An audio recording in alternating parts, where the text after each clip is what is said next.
Bueno, el concepto de interseccionalidad, o por qué existe el concepto de interseccionalidad, tiene que ver con elaboraciones teóricas de los feminismos negros, sobre todo, ¿sí?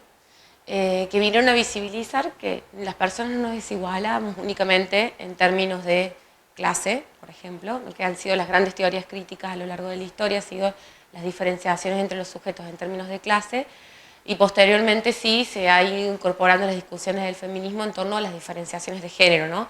Esto de, frente a un orden que es capitalista, ¿no? Que desde los feminismos descoloniales conceptualizamos como capitalista, heteropatriarcal, racista, no alcanza a pensar solo en términos de clase o en términos de género binario, es decir, las diferencias y desigualdades entre mujeres y varones por el hecho de ser mujeres o varones, o por el hecho de ser de sectores populares, clases trabajadoras o burguesas en esas desigualdades, sino que al interior de esos mismos sectores sociales hay también diferencias y desigualdades. Marco esto de diferencias y desigualdades porque para la perspectiva interseccional, pero sobre todo para la perspectiva feminista descolonial de la interseccionalidad, las desigualdades o diferencias se van a conceptualizar de esa manera de acuerdo en el campo en el que esté jugando, ¿no? O sea, por ejemplo, podemos encontrar acuerdos en que mujeres y varones somos desiguales en todos los ámbitos de la vida social. Ahora, dentro de las mujeres, no es lo mismo ser una mujer negra que ser una mujer indígena o que ser una mujer de sectores populares. Eso va a implicar desigualdades en el acceso a múltiples derechos, pero sobre todo para los feminismos descoloniales es importante pensarlo no solo en relación al Estado, ¿no? O sea, cómo eso te va a desigualar frente a las políticas institucionalizadas, o sea, los derechos institucionalizados, sino al interior mismo del activismo, ¿no? En la búsqueda de justicia, en la búsqueda de libertades, que tu cuerpo esté marcado por el racismo como negro o como blanco, va a implicar el uso de la voz, el prestigio social, que en las agendas de lucha sobre nuestras necesidades predominen determinadas reivindicaciones y no otras. Por decirte, todo lo que tiene que ver con las luchas que el feminismo institucionalista o el feminismo, voy a darle diferentes nombres porque de acuerdo a la corriente es diferente los nombres que le vamos a dar, o el feminismo blanco, o el feminismo burgués, o el feminismo que ha logrado conquistar áreas del Estado, el techo de cristal, por ejemplo, ¿no? Esto de que las mujeres llegamos a ascender hasta determinados lugares y después nos encontramos con que los puestos decisorios o los puestos de poder los ocupan los varones y no nosotras. Eso se le llama techo de cristal o pisos pegajosos, las diferentes opresiones que no te permiten seguir avanzando. Esas son discusiones que, por ejemplo, para los feminismos populares o el feminismo indigenista no son relevantes, porque ellas, primero que no acceden ni siquiera a integrarse a las instituciones. No sé, ahora estamos grabando este video en una institución de educación superior en una universidad, hay corporalidades que acá siguen sin ingresar, entonces imagínate si los techos de cristal van a ser un tema de debate para ellas. Las agendas que esos feminismos están discutiendo tienen que ver con la sostenibilidad de la vida concreta en sus territorios de vida. Ponerle es que no están teniendo tierras para vivir, es que no están teniendo agua para consumir, es que las están asesinando. Qué sé yo, a mí me parecía como... me gusta siempre trabajar temas de coyuntura cuando pensamos esto. Hubo una intervención el fin de semana de Carrasco, que es una periodista lesbo, feminista, que publica mucho en Página 12, Buena Anfibia, y ella decía que los feminismos tenemos que tener cuidado con que estamos discutiendo tanto la agenda en términos binarias, en esto del patriarcado en los cuerpos de las mujeres, y nos estamos olvidando, por ejemplo, de cuestiones transversales que trae la interseccionalidad, que es cómo la negritud también impacta en los cuerpos masculinos, por ejemplo, qué sé yo. ¿Por qué vale menos el cuerpo de Floyd que el hombre negro que en Estados Unidos fue asesinado por la policía, ¿no? Que él es menos importante por ser varón, digamos, que en relación a una mujer blanca, por ejemplo, con sus diferentes problemáticas. Entonces, ¿cómo tratar que la interseccionalidad deje de ser un mero artificio para nombrar como si fuera, bueno, ella es mujer, es negra, como que la voy fragmentando, ¿no? Y ver cómo todo eso integrado significa una desigualdad distinta que el que tiene otra mujer. Son matrices de opresión más que solo cortes sobre los perfiles de las personas.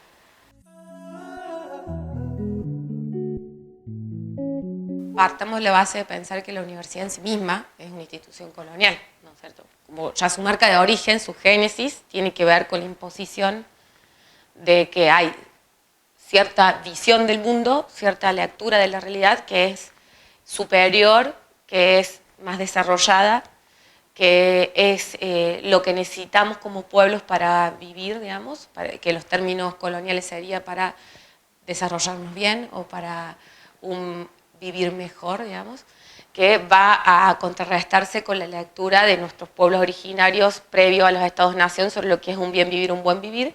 Con la instauración de las universidades se instaura una relación colonial del saber, ¿no? De cuáles van a ser y del ser, de cómo serían las formas mejores, pero además más desarrolladas en esos términos, ¿no? Porque la universidad es una imposición eurocéntrica en primer término, y después con los siguientes imperialismos, ya también perspectivas norteamericanas y demás, esto ya pensando en las epistemologías de saberes, ¿no? De cómo nos enseñan a conocer. Entonces, en la universidad sigue siendo predominante y hegemónico ese modo de conocer que jerarquiza los saberes, pero también los cuerpos, porque me parece eso que la interseccionalidad también, conectando con la pregunta anterior, te permite ver es que no alcanza con que incorporemos o incluyamos, no sé, cuerpos negros, cuerpos indígenas, mujeres de sectores populares, que particularmente en mi caso me gusta mucho trabajar con ejemplos también. Yo doy clase en una carrera que es trabajo social, que tiene una pluralidad de estudiantes que no es la habitual en la universidad. Por esto que hablamos, ¿no? De que la universidad sigue siendo colonial, sigue siendo racista, es muy escaso el ingreso de sectores populares o racializados a la universidad. Si bien la universidad con el paso del tiempo ha tenido políticas de inclusión, llegan los sectores trabajadores con mayor volumen en nuestras universidades, sigue siendo predominantemente un lugar de las clases medias sobre todo. Ya ni siquiera de los sectores altos, porque en esto que vos me preguntas de por qué la universidad sigue o podemos seguirla pensando como colonial, yo diría que aún más como neocolonial. Porque es como que si bien ha adoptado discursos de inclusión y discursos de apertura, vos ves en los hechos cómo está sufriendo procesos de privatización en la universidad pública que hace que al haber cada vez desde el Estado una apertura a que existan universidades privadas como el siglo XXI, la Blas Pascal, la Católica, bueno, todas estas instituciones que crecen y se fortalecen, los sectores que además tienen que ver con que a nivel mundial hay un viraje a la búsqueda de que no haya tanto formaciones en tradiciones, como decirte, ya no te vas a estar formando en licenciada en trabajo social o licenciada en educación, sino que ahora buscan que vos tengas habilidades, le llaman, ¿no? O sea, que sepas hacer cosas. Y las universidades privadas están buscando ese perfil, que sepas, salga siendo técnico o cosas como muy acotadas y vinculadas a las demandas del mercado. Por eso digo que son como procesos de neocolonización. Porque ya no es solo que es la visión eurocéntrica en las universidades, sino que es directamente el mercado dictando con sus agendas lo que necesita y las universidades adaptándose a esas demandas.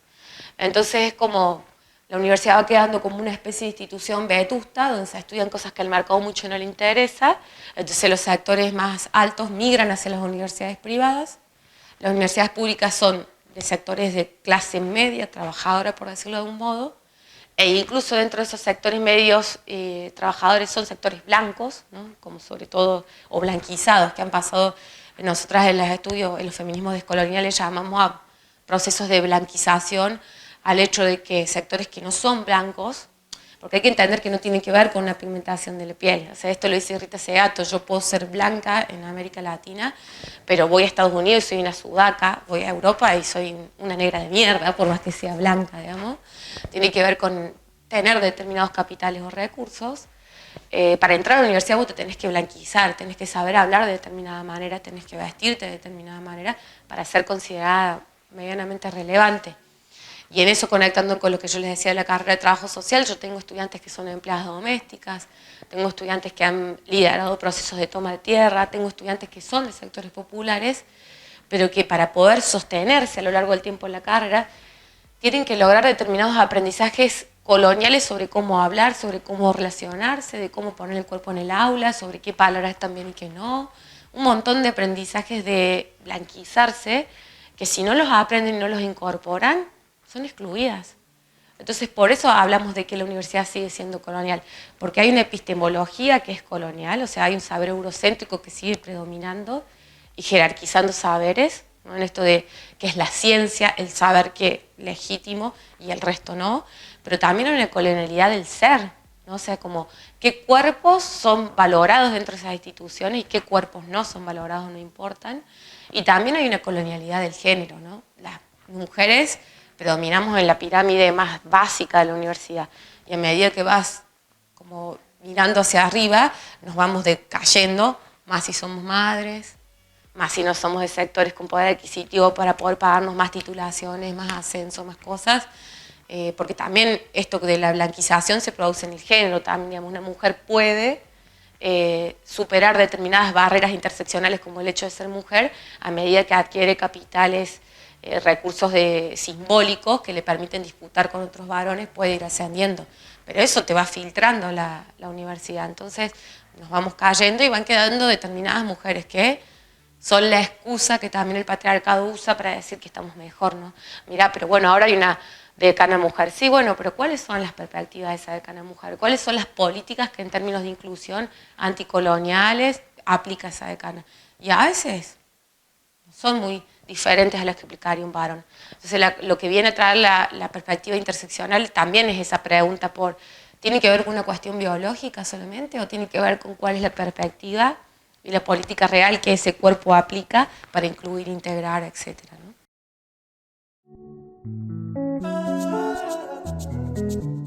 Haciendo esta salvedad de que no dejemos de reproducir la moda, ¿no? Porque como que hay una moda ahora así, como que es políticamente correcto hablar de interseccionalidad. Ya no ves quién, no hay político, no hay docente que pueda evitar nombrar que no todos somos iguales, que existe la interseccionalidad.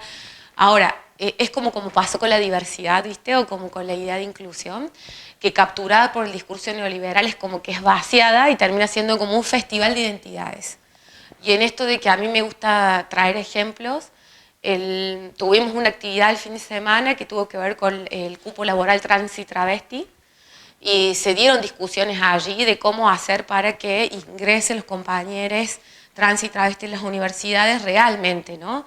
No solamente como una política de maquillaje, porque ponele, la universidad va a decir que va a dar un cupo laboral trans, por decirte, ¿no? Damos esa batalla y logramos que realmente eso se incluya, sea una perspectiva. Ahora, ¿qué cuerpos van a estar en condiciones de acceder a ocupar ese cupo? Porque como plantean las compañeras de ATA, ponele, que a mí me han desburrado un montón este año, ellas te dicen, bueno, nos traen algunas posibilidades laborales. Por ejemplo, te dicen, bueno, hay un puesto de secretaria en la universidad tal. ¿Quiénes de ustedes lo pueden ocupar? Y cuando miran, no hay muchas, porque las trayectorias educativas de las compañeras trans y travestis significan pobreza estructural, no haber podido terminar la primaria, muchas no saben ni leer ni escribir, o cuando saben leer y escribir, no tienen los códigos de cómo incluirse en las instituciones formales, entonces duran 2 días porque no saben hablar bien, o porque sus fuentes laborales principales de ingresos son el trabajo sexual o la situación de prostitución, entonces trabajan de noche y cuando se duermen al otro día, llegan tarde al trabajo, se enferman de enfermedades de transmisión sexual. Bueno, hay como toda una matriz, por eso digo que la interseccionalidad nosotros hablamos también más de, en el caso de los feminismos descoloniales, de matrices de opresión más de interseccionalidad. Porque no es que solamente es tu pertenencia de ser mujer negra, es como ser mujer más ser negra más ser pobre, no. Es que todas esas condiciones juntas te configuran como cuerpo y como sujeto y hacen esto, de que sea tal la base de la matriz de opresión de la que partís, que no es tan simple con que haya un cupo laboral trans o que haya, vamos al caso de las mujeres, a que haya toda esta gran cantidad de espacios de atención de violencia de género, dispositivos de atención de la violencia de género, pero después, bueno, ¿cómo llega esa mujer a denunciar ahí? ¿Quiénes son las mujeres que se esperan que lleguen a denunciar o qué desigualdades van a ser consideradas como violencias? ¿Vamos a entender solamente como violencia el hecho de que un profesor trate con un lenguaje violento a una compañera? ¿O vamos a considerar violencia también que dentro de la historia que se enseña se niegue la historia de los feminismos negros, las luchas negras? Vamos a invisibilizar los lenguajes indígenas, digamos, por ejemplo, estas universidades no estamos discutiendo hablar más allá del español, que es una lengua colonial, ponele, eso hace que muchas compañeras no puedan expresarse en las aulas. O de nuevo, las compañeras de sectores populares, hay términos, hay lenguajes, hay códigos que la universidad no contempla y que hace que cuando lleguen a la instancia del aula a tomar una clase, no entienden de lo que se les está hablando. Entonces, llevándolo como cuestiones más prácticas, la interseccionalidad de las aulas tiene que ver con empezar a visualizar esas cosas, ¿no? A ver cómo hacemos las aulas más amigables, más allá de políticas de maquillaje, ¿no? Pensemos concretamente cómo hacemos para transversalizar todo. Y en eso de la experiencia y de las concretos, te decía, hablábamos del cupo laboral trans y travesti, y una compañera de la que estaba disertando decía, nosotras las compañeras travestis estamos por debajo de los derechos de los pueblos originarios. Y yo le digo, pero bueno, en los pueblos originarios también hay compañeras travestis y trans. No sé, en los activismos feministas negros también hay compañeras travestis y trans. O sea, ¿por qué estamos entendiendo la interseccionalidad como un festival de identidades fragmentadas? Cuando de lo que se trata es ver cómo transversalizamos todo para poder generar alianzas y luchas conjuntas. Porque si no es cupo laboral trans y travesti, cupo laboral para mujeres, cupo laboral para pueblos originarios e indígenas, y es un poquito para acá, un poquito para allá, y los sectores más masculinos, blancos, heterosexuales, patriarcales, siguen gobernando sus anchas, porque cierran con vos, cierran con vos, cierran con vos, y no hay una como articulación integral. Entonces me parece que ese es el desafío dentro de la universidad, dejar de parcializar y tratar de buscar políticas más integrales, ¿no? Que puedan abordar todas estas diferentes desigualaciones.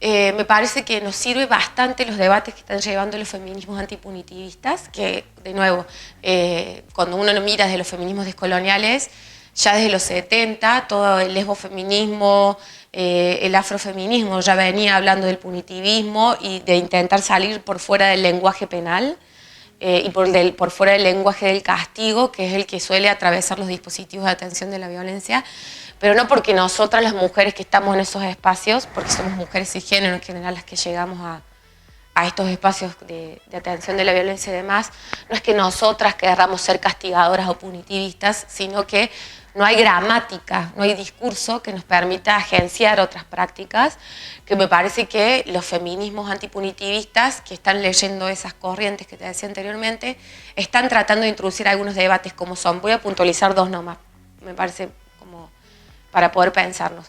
Una es salir de la idea de la víctima, ¿no? O sea, de la víctima, ¿en qué sentido salir de la idea de víctima? No es desconocer que las mujeres somos víctimas, o las mujeres y diversidades o disidencias sexogenéricas somos víctimas de desigualdades y de violencias, porque no son lo mismo además. Porque si a todo le llamamos violencia, entonces violencia no es nada, ¿no? No, hay violencias patriarcales y hay desigualdades patriarcales, ¿no? O sea, que se conectan, están conectadas, porque cuando vos no le garantizás el acceso a determinados derechos a una persona, eso es una desigualdad que seguramente se termina traduciendo en una violencia, pero no son lo mismo, ¿no? Como que diferenciar eso me parece que puede ser una forma de descolonizar.